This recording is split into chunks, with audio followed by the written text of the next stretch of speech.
नमस्कार, मेरे Ganesha education channel में आपका स्वागत है। तो आइए आज हम पढ़ते हैं वर्ण। वर्ण वर्ण वह छोटी से छोटी ध्वनि जिसके टुकड़े ना हो सके उसे हम वर्ण कहते हैं। वह छोटी से छोटी ध्वनि जिसके टुकड़े ना हो सके उसे क्या कहेंगे? वर्ण।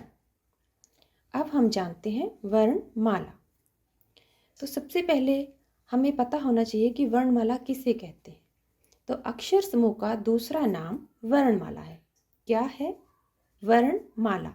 अक्षर समूह का दूसरा नाम वर्णमाला है।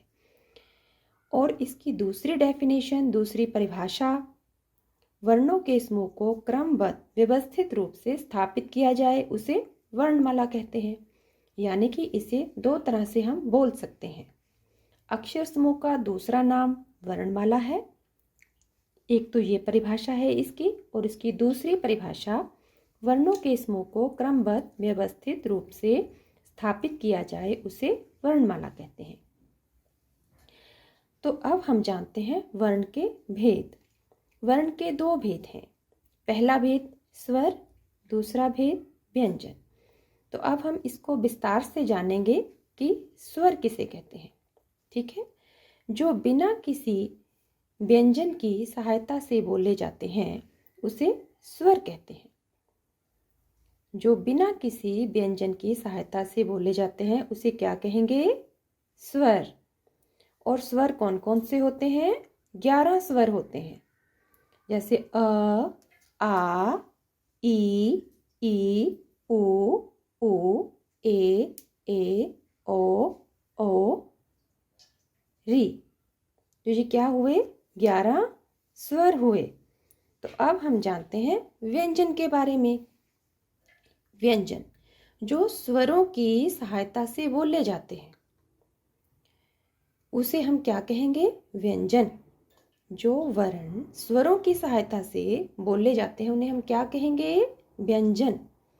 जैसे कि क वर्ग, च वर्ग, ट वर्ग। तो क वर्ग में क्या आता है? क, ख, ग, क, ड।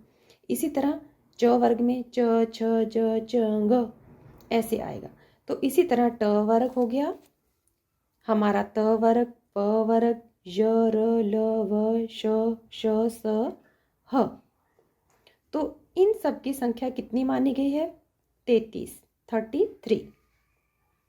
तो इसे हम व्यंजन कहेंगे और इसे हम स्वर कहेंगे। तो बच्चों, आपको पता चला वर्ण किसे कहते हैं। वर्ण वो होते हैं जिनके टुकड़े नहीं हो सकते। वह छोटी से छोटी ध्वनि जिसके टुकड़े ना हो सकें उसे हम वर्ण कहते हैं। और वर्णमाला किसे कहते हैं? अक्षर समूह के दूसरा जो नाम है उसे वर्णमाला कहते हैं। ठीक है, यानी कि अक्षर समूह का दूसरा नाम क्या हुआ? वर्णमाला। तो इसी तरह ये वर्ण के भेद दो होते हैं, स्वर और व्यंजन।